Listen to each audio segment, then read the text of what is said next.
बीच में अच्छा लगता है तुम्हारा हल्ला। हल्ला तो वैसे मैं नहीं करती हूँ, लेकिन प्रीति का हल्ला। और जैसे ही हम अपने होटल योगी में आए, आज तो अंदर जाना मुश्किल हो गया है। इस रूम का नक्शा पूरी तरह से चेंज हो रखा है। थोड़ी देर पहले इधर साइड एक कुत्ता आया और उसने देखिए अपने पैर छाप दिए हैं। हम अपने गांव के स्टेशन पर तो पहुंच गए हैं, लेकिन गाड़ी से उतरना मुश्किल हो गया है। हम आ गए हैं अपने कमरे की बालकनी में और हस्बैंड जी चारों तरफ के नज़ारों का आनंद ले रहे हैं। प्रणाम आप सभी को, मैं प्रियंका तिवारी आप सभी का स्वागत करती हूँ देवभूमि उत्तराखंड के केदार घाटी के इन खूबसूरत पहाड़ों से। आज मैं अपने व्लॉग की शुरुआत दिन के लगभग 12:30 बजे से कर रही हूँ। आज आसमान पर बादल तो छाए हुए हैं, लेकिन मौसम बहुत ही सुहावना सा है। और इसी के साथ त्रियोगी नारायण गांव का किमाड़ा मोहल्ला और केदार घाटी के चारों तरफ के खूबसूरत पहाड़ों के नज़ारे रोज़ की तरह बहुत ही सुंदर दिखाई दे रहे हैं। आज हमने लंच जल्दी कर लिया और अब हमारी तैयारी हो गई है सोनप्रयाग जाने की, और उसके बाद हम ऊपर त्रियोगी नारायण गांव भी जा सकते हैं। और जैसे हम तैयार होकर यहाँ आंगन में आए, वैसे यहाँ से दीपक बेटे की आवाज़ आई और उधर साइड से पुप ससुर जी की आवाज़, भाई कहाँ जा रहे, बोला यहीं रो, बोला बीच में अच्छा लगता है तुम्हारा हल्ला। हल्ला तो वैसे मैं नहीं करती हूँ, लेकिन प्रीति का हल्ला, इसी के हल्ले को बोल रहे होंगे। इस घर से दीदी लोग, दीदी के नाती बुआरी सब गुप्तकाशी चले गए हैं और यहाँ पर दीपक है। बाय बाय, मिलते हैं कुछ दिनों के बाद। हाँ, शाम को आ सकते हैं। हाँ, और पुप ससुर जी अभी अंदर चले गए। सबको हमारी याद आ रही बस। होता ही है यार, मतलब ये मोहल्ला है छोटा। हाँ, इसमें से अगर कोई भी इधर उधर जाता है ना तो बिल्कुल सुनसान सा हो जाता है, मतलब इसी एरिया पे। आजकल पड़ोस में करीना लोगों के किचन गार्डन में ये जो मटर है ना, ये बहुत बढ़िया हो रखे हैं। इनके पौधे तो पेड़ की तरह लंबे हो रखे हैं भाई, और मटर की फलियां भी बहुत ही मोटी मोटी हैं। एक मटर की फली तोड़ देते हैं यहाँ से, ये देखिए जी, ये ऐसी मोटी फली, और ये ऑर्गेनिक मटर है।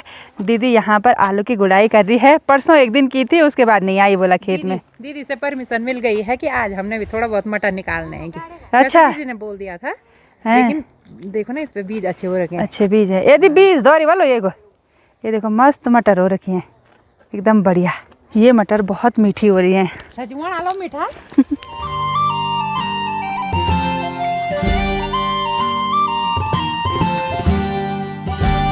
तो हम पहुंच गए हैं किमाड़ा के नीचे रोड में, और इस जगह का नाम चोका है। और जैसे हमारी नज़र रोड पर पड़ी तो रोड पर बहुत अच्छी तरह से पेंटिंग हो रखी है, और आजकल पेंटिंग होने की वजह से जाम भी लग रहा है। देवर जी आज पैदल गई नहीं? हाँ, पैदल ही गई। मैंने एक बार वीडियो कॉल किया तब पैदल चल रहे, मैंने दूसरी बार वीडियो कॉल किया तब भी पैदल चल रहे। मैंने कहा इतना दूर है सोनप्रयाग, पैदल चलना है। हाँ, पैदल चल रहे थे क्योंकि आगे पर जाम लग रहा है। हमारी गाड़ी में फुल सामान भरा हुआ है। पीछे हमने सीट भी फोल्ड कर रखी है। हम दोनों कहाँ बैठेंगे? आगे बैठना आज। अब हमको एडजस्ट करना पड़ेगा। आजा प्रीति। अच्छा, यहाँ पे भी बढ़िया हुआ आज तो। क्यों? मुझे आगे बैठना पड़ेगा। दबा दिया है। तो एक बार हम जा रहे हैं सोनप्रयाग की तरफ आगे, और आजकल इन उत्तिस के पेड़ों पर मोल्यार आ गया है, और हम सोनप्रयाग जा रहे हैं प्रीति को छोड़ने के लिए। हाँ। प्रीति आज आगे बैठकर खुश हो गई, बोल रही ठीक हुआ वाला।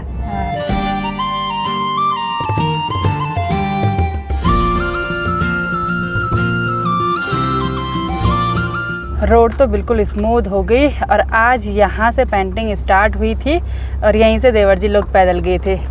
मस्त हो गई है रोड, एकदम बढ़िया। यहाँ पर रोड ख़राब हो जाती है ज़्यादा बारिश की वजह से और ज़्यादा पाला पड़ने की वजह से। अब देखते हैं इस बार कैसी रहती है ना। पहले तो ऐसे होता था कि पेंटिंग किया, उसके बाद पाला पड़ा और पेंटिंग उखड़ जाती थी, लेकिन इस बार जो मशीन पेंटिंग हो रखी है ना, वो बढ़िया हो रखी है।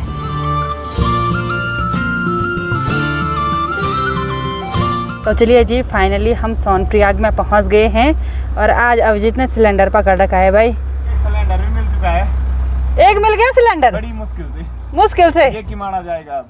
अच्छा, प्रीति के लिए अच्छा हो गया। हाँ यार, मैं बोल ही रही थी घर का सिलेंडर खत्म होने वाला है। और जैसे ही हम अपने होटल योगी में आए, आज तो अंदर जाना मुश्किल हो गया है। अभिजीत भी इधर साइड स्कूटी में बैठ रखा है, इसीलिए मैं बाहर बैठ रखा हूँ ना। अंदर ठीक तो किया। जाना नहीं है। हाँ, नहीं तो पैर के निशान छप जाएंगे। कुत्ते ने तो छाप दिया वैसे। अच्छा, हाँ, पहले कुत्ता चले गया। आज यहाँ पर कंक्रीटिंग वगैरह हो रही है, ये भाईजी लोग लगे हुए हैं। प्रीति तो चली गई है सॉल्ट रास्ते, उधर से एक बार कैंटीन में जाना है बोला, कैंटीन के दूसरे दरवाजे से इधर चलना है बोला। बहुत लंबी प्रोसेस है आज। और सारे ये गमले वगैरह इधर रख दिए हैं। जो अच्छे गमले होंगे उनको ऊपर रख देंगे और जो नहीं होंगे तो उनको साइड कर लेंगे। क्या कर सकते हैं ना। जो पिछले साल गोबर लाए थे ना वो 2 कट्टों पे, हाँ, वो भी उधर रखाए मैंने। उसको गोबर को सही रखना भाई, वो काम आ जाएगा बाद में। अब इसमें सिलेंडर लेने आ रहा था, हाँ, मतलब सिलेंडर लेके आ रहा था के ऊपर। तो हम आ गए इधर। हमारी गाड़ी में ये जितने भी बैग्स हैं इन सभी पर हमारे गर्म कपड़े हैं। देहरादून से सारे गर्म कपड़े मैं घर लेकर आई, अब यहीं काम आएंगे क्योंकि यहाँ कभी गर्म होने वाला नहीं है, हैं? सब गर्म कपड़े यहीं रखेंगे हम।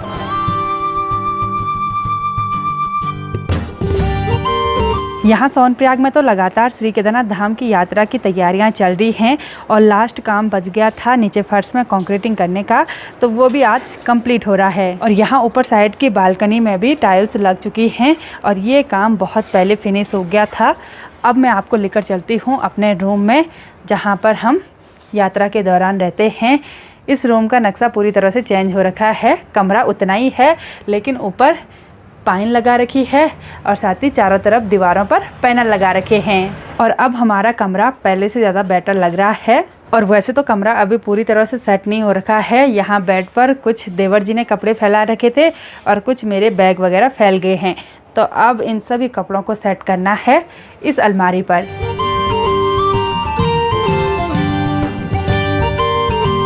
बाहर जनरेटर की आवाज़ सुनाई दे रही है और अभिजीत ने अभी थोड़ा सा ब्रेक ले लिया है काम से, यहाँ पर हमारे साथ गपशप कर रहा है। और प्रीति भी यहाँ पर आराम से फ़ोन छेड़ रही है। प्रीति, अभी तो ये कमरा भी सेट करना है। हाँ, इन्होंने बोला जब तक मैं वहाँ से आ जाऊँ तब तक ये कमरा सेट कर लो। अच्छा, सीजन में यहीं तो रहना है। वही तो, सीजन में यहीं रहना है। बहुत देर तक यहाँ सोनप्रयाग में हम अपने लॉज में बैठे रहे। हस्बैंड जी और प्रदीप देवर जी तो यहाँ पर काम देखने पर लगे हुए थे और मैं और प्रीति यहाँ रूम में बैठे हुए थे। ना हमने कमरा सेट किया ढंग से, थोड़ा बहुत कपड़े फोल्ड किए, लेकिन अभी सेट करने में टाइम लगेगा। अभी अलमारी के कपड़े किए फोल्ड। हाँ, और मेरी और हस्बैंड जी की तैयारी होगी है अभी ऊपर त्रियोगी नारायण गांव जाने की। चल तो भी यार, मैं शाम को आऊँगी यार घर। त्रियोगी नारायण नहीं, हाँ कि माना। हाँ चलो बाय बाय। ठीक है, आराम से जाओ। ओके। जहाँ देखो वहाँ पुराने कपड़े, पुराने चादर, ये मैट वगैरह इतनी गंदी हो रखी है, सब वही फैला रखा है। और थोड़ी देर पहले इधर साइड एक कुत्ता आया और उसने देखिए अपने पैर छाप दिए हैं।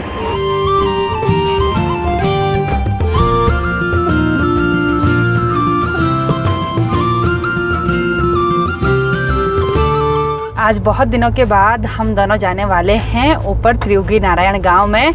इनको तो लगभग 2-3 महीने हो गए, है ना? 4 महीने कम से कम। हाँ, 3-4 महीने हो गए तब से अब जा रहे हैं। मैं तो फरवरी में गई थी, तब से अब जा रही हूँ। वैसे किमाना मोहल्ला भी त्रियोगी नारायण गांव का ही मोहल्ला है, लेकिन फिर भी मेन गांव में हम अभी तक नहीं गए।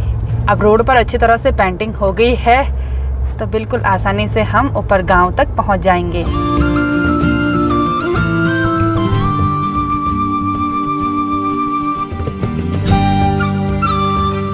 गांव की ओर आगे बढ़ते हुए अभी मैं एक खूबसूरत सी जगह पर गाड़ी से उतर गई हूं और जैसे मैं गाड़ी से बाहर उतरी वैसे ही बिल्कुल तेज़ ठंडी ठंडी बर्फीली हवा महसूस हो रही है। आजकल पहाड़ों में रोज़ एक जैसा मौसम देखने को मिलता है, ठंडा भी, बारिश भी, धूप भी और साथ ही शाम के टाइम पर कुछ इस तरह का तूफ़ान भी। अभी मैं जिस धार में खड़ी हो रखी हूँ यहाँ पर से मजोसी मोहल्ला और इस मजोसी मोहल्ले के सीढ़ीनुमा खेत बहुत ही गजब के देखने को मिलते हैं।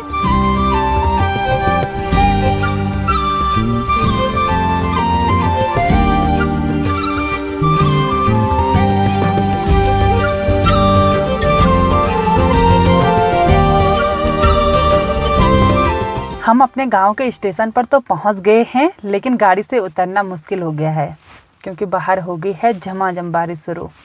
अब क्या करेंगे?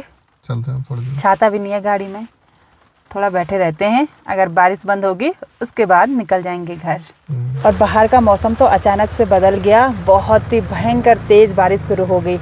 यहाँ सामने का हाल तो कुछ ऐसा है, सामने से और भी तेज़ बारिश आ गई।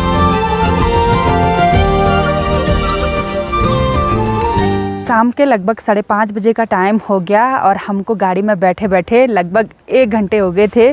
अब जाके हम गाड़ी से उतरे हैं और अब जाके बारिश थोड़ा सा कम हुई है, हल्की हल्की बूंदाबांदी तो फिर भी हो ही रही है और ठंडी हवा इतनी तेज़ मन कर रहा है बाहर से एक जैकेट भी पहन ले। और अप्रैल का महीना है और बहुत दिनों के बाद आप सभी लोगों को मेरे ब्लॉग के माध्यम से त्रियुगी नारायण गांव के नज़ारे देखने को मिल रहे हैं। और जहां पर अभी मैं खड़ी हूं यहां पर से मैं आपको चारों तरफ के नज़ारे भी दिखा देती हूं। अभी इधर साइड हरियाली उतनी ज़्यादा नहीं बढ़ी है, छोटी छोटी कोपलें आ रखी हैं अभी और लोगों ने अपने खेतों में आलू लगा रखे हैं।